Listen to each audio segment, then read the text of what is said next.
والإسلام ديني ومحمدا رسول الله ويقين. بسم اللہ الرحمن الرحیم اللہم صلی علی محمد وعلی آل محمد کما صلیت علی ابراہیم وعلی آل ابراہیم انک حمید مجید۔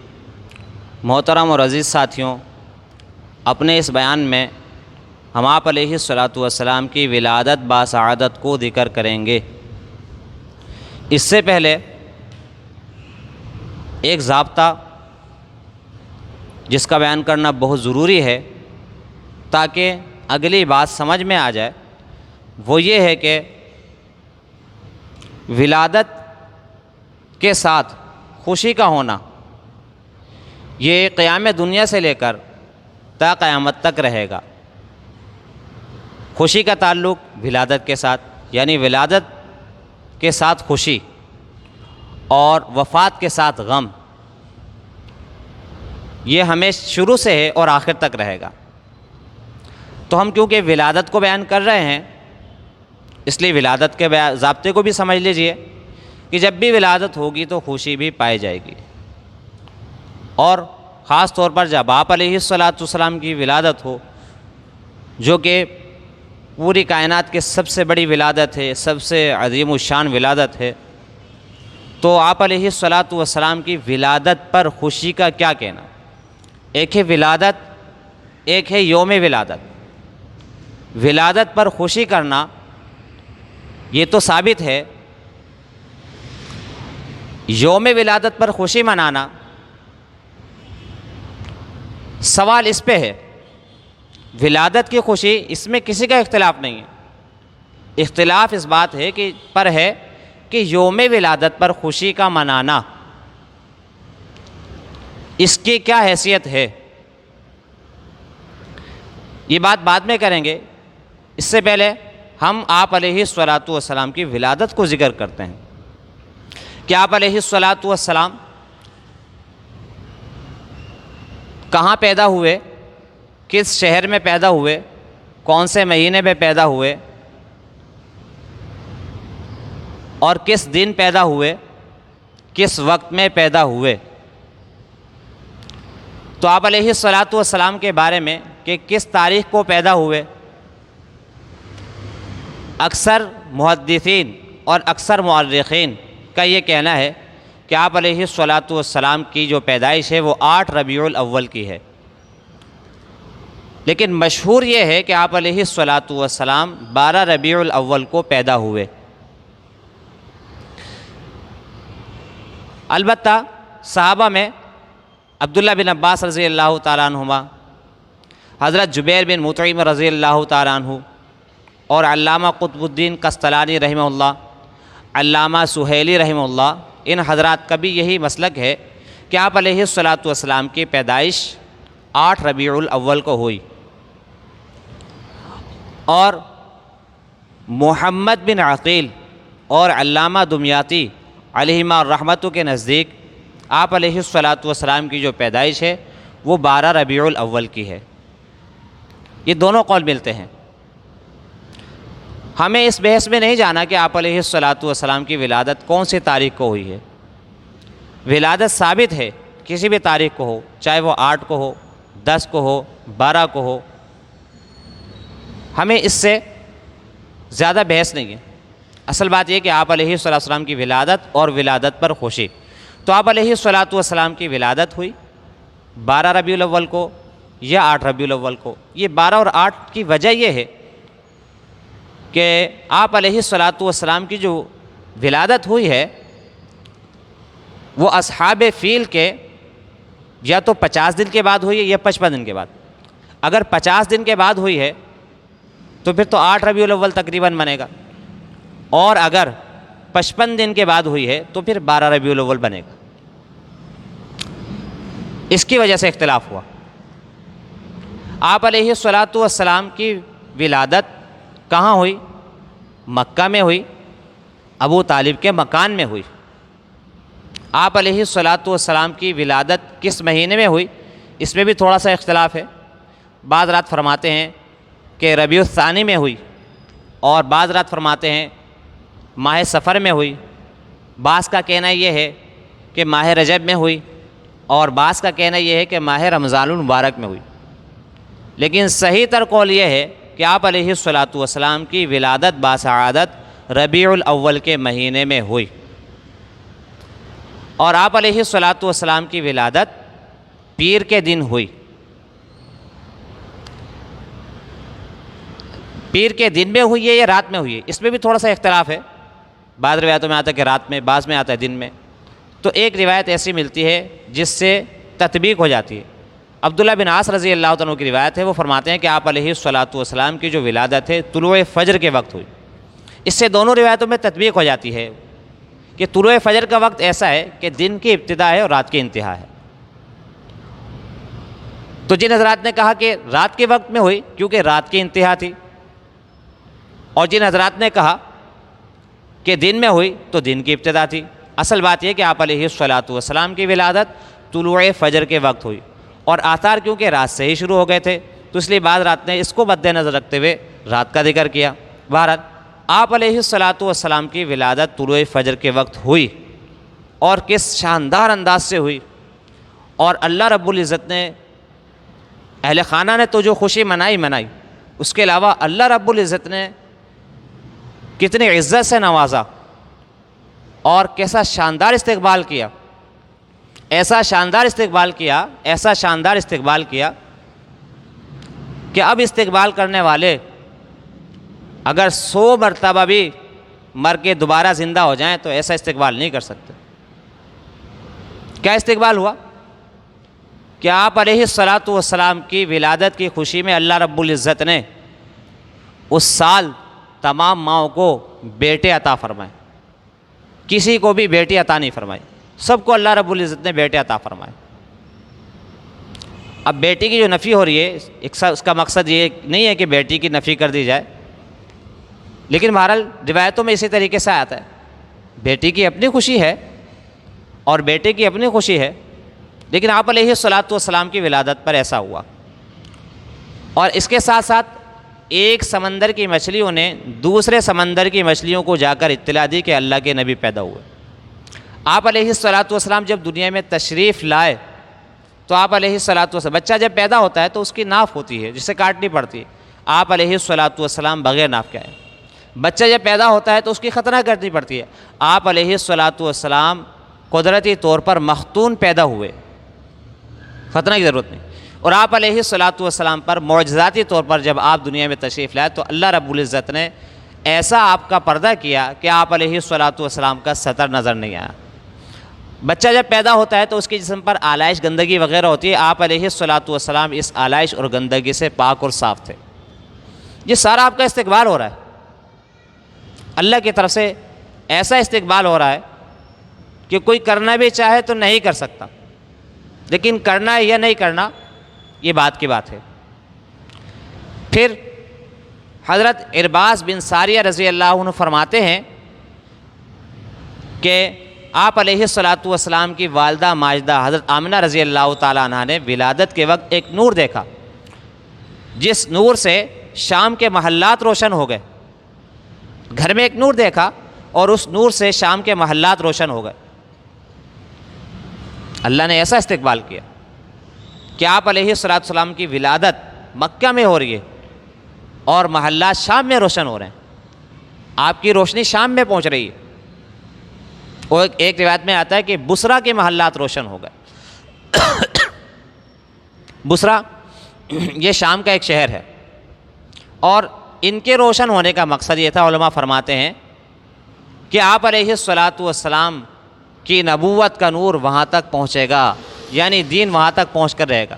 ایک حدیث میں آتا ہے نا کہ مولدہ بمکہ، کہ آپ علیہ الصلاۃ والسلام کی ولادت مکہ میں ہوگی، ومہاجرہ بیثرب، ان کی ہجرت یثرب میں ہوگی، وملکہ بالشام، اور آپ علیہ الصلاۃ والسلام کی جو بادشاہت ہوگی وہ شام تک ہوگی۔ آپ جائیں گے نہیں، لیکن اللہ آپ کو بادشاہت وہاں تک عطا فرمائے گا۔ ایسا استقبال۔ اس کے بعد حضرت ارباز بن ساریہ رضی اللہ عنہ فرماتے ہیں، حضرت فاطمہ بنت عبداللہ رضی اللہ عنہ فرماتی ہیں، جو کہ آپ علیہ الصلاۃ والسلام کی پھوپھی محترمہ ہیں، وہ فرماتے ہیں کہ جس وقت آپ علیہ الصلاۃ والسلام پیدا ہوئے تو گھر میں ایسا نور آیا کہ پورا گھر روشن ہو گیا، اور میں دیکھتی ہوں ستاروں کے کہ ستارے اس طرح جھک رہے ہیں کہ بس گھر میں گرنے ہی والے ہیں۔ یہ کیا تھا؟ یہ اللہ کی طرف سے آپ علیہ الصلاۃ والسلام کا استقبال تھا۔ اب میرے دوستو عزیزو، پوری دنیا مل جائے اور تارے کھینچ کر دکھا دے، بہت سارے نہیں، ایک تارہ کھینچ کر دکھا دے آپ کے استقبال میں، نہیں کر سکتے۔ اللہ رب العزت نے ایسا استقبال کیا۔ یہودی میں، مکہ میں ایک یہودی رہتا تھا بغرض تجارت۔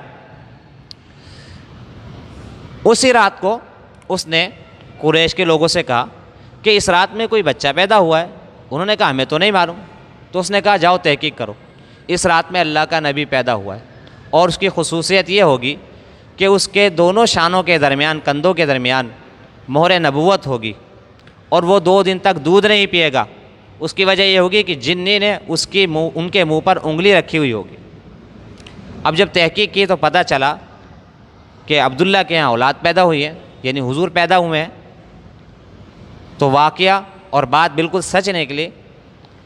اس یہودی نے کہا مجھے دکھاؤ۔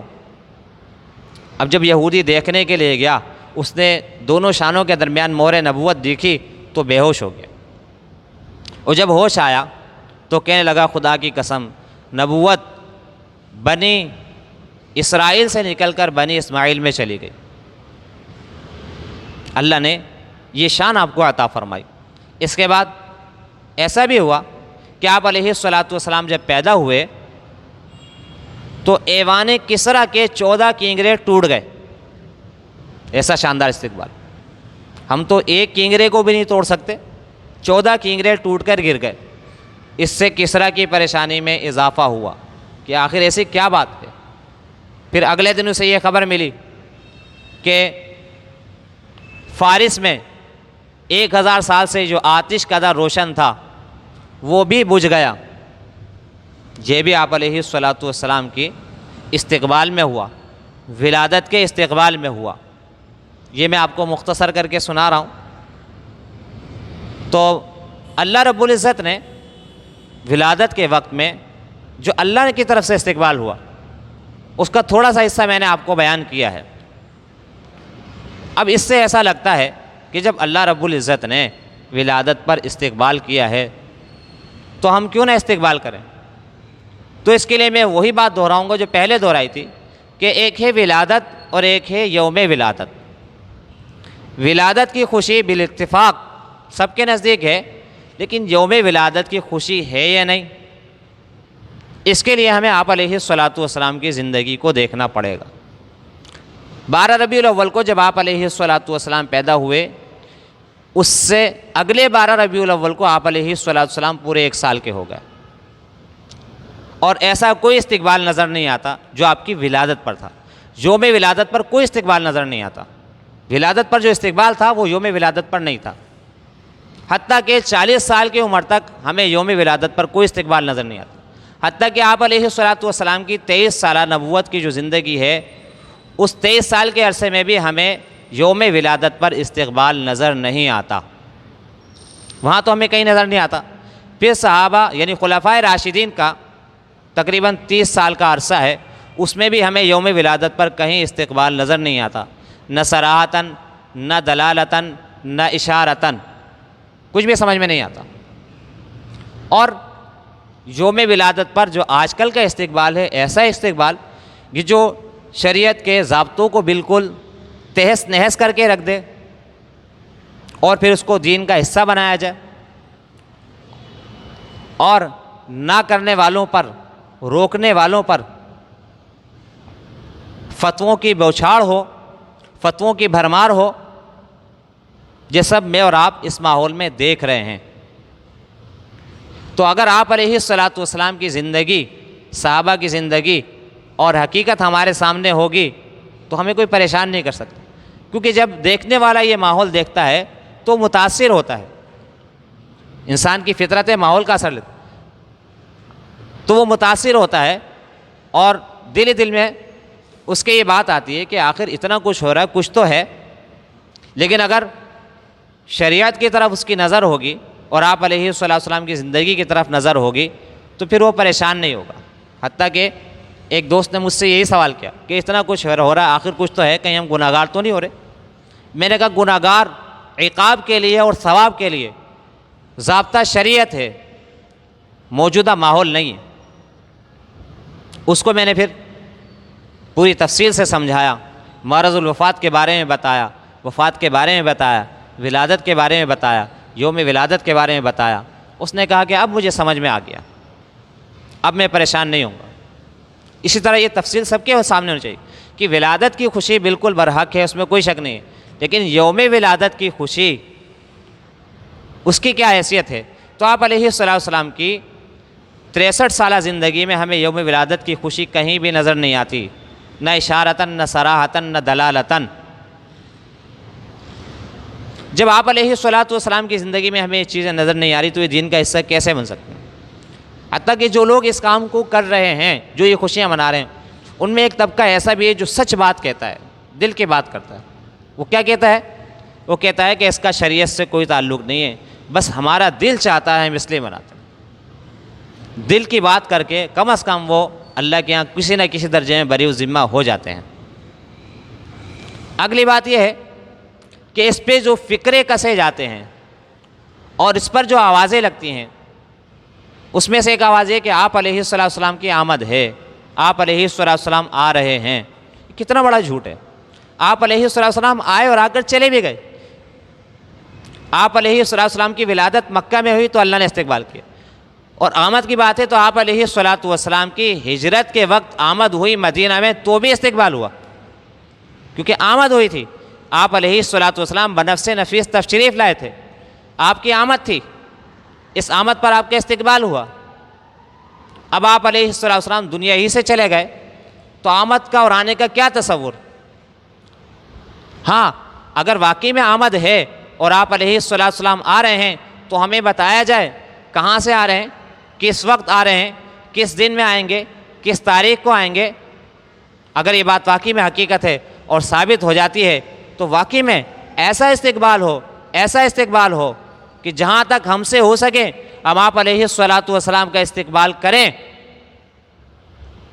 حتیٰ کہ اگر ہم سے ہو سکے تو ہم قبرستان سے اپنے مردوں کو بھی لے کر آئیں جو آپ علیہ الصلوۃ والسلام کا استقبال کریں۔ لیکن یہ بات ثابت ہو کہ آپ علیہ السلام آ رہے ہیں، ایسا ہے نہیں اور حقیقت میں نہیں ہے۔ کتنا بڑا جھوٹ ہے کہ آپ کی آمد ہے، کوئی آمد نہیں ہے۔ آپ کی آمد ہوئی تھی اور آپ دنیا سے جا چکے ہیں، اب کوئی آمد نہیں ہے۔ اگر ثابت ہو جائے کہ آپ آ رہے ہیں تو واقعی میں آپ استقبال کے مستحق ہیں، ہم پر لازم ہے، فرض ہے کہ ہم آپ علیہ الصلوۃ والسلام کا استقبال کریں۔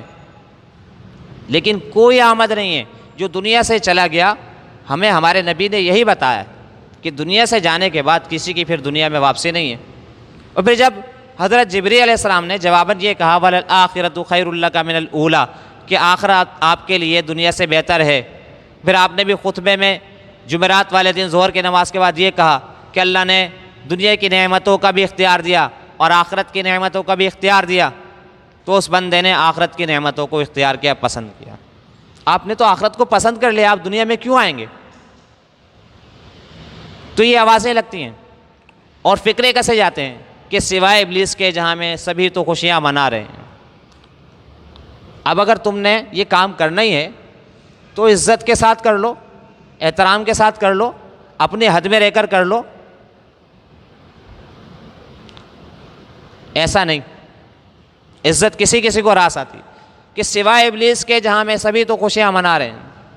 جب یہ بات ثابت ہو گئی کہ آپ علیہ الصلوۃ والسلام کی وفات ہے، اور یہ بات طے ہے کہ جس دن آپ علیہ الصلوۃ والسلام کی وفات ہوئی ہے اس دن ابلیس بڑا خوش ہوا ہے۔ آپ کی ولادت پر ابلیس بہت رویا ہے اور آپ کی وفات پر ابلیس بڑا خوش ہوا ہے، اور یہ وفات کا دن ہے، وفات ثابت ہے، تو اب آپ خود ہی اندازہ لگا لو کہ اس دن کون خوش ہو رہا ہے۔ سوائے خوشی منانے والوں کے اور سوائے ابلیس کے کوئی بھی نہیں ہنس رہا، کوئی بھی خوش نہیں ہو رہا۔ کتنا بڑا پاکستان ہے، اس میں کیا سب خوش ہو رہے ہیں؟ نہیں۔ کیوں خوش ہوں گے؟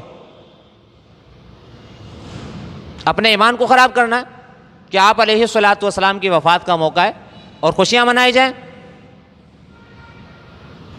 اسی طریقے سے اور دنیا میں کتنے بڑے بڑے مسلمان ممالک ہیں، ان میں بھی اگر تھوڑا بہت کہیں اہتمام ہے، 10%، 15%، 20%، اکثریت اس کا اہتمام نہیں کرتی، وہ اس رسم سے بچتی ہے. اکثریت کا یہ حال.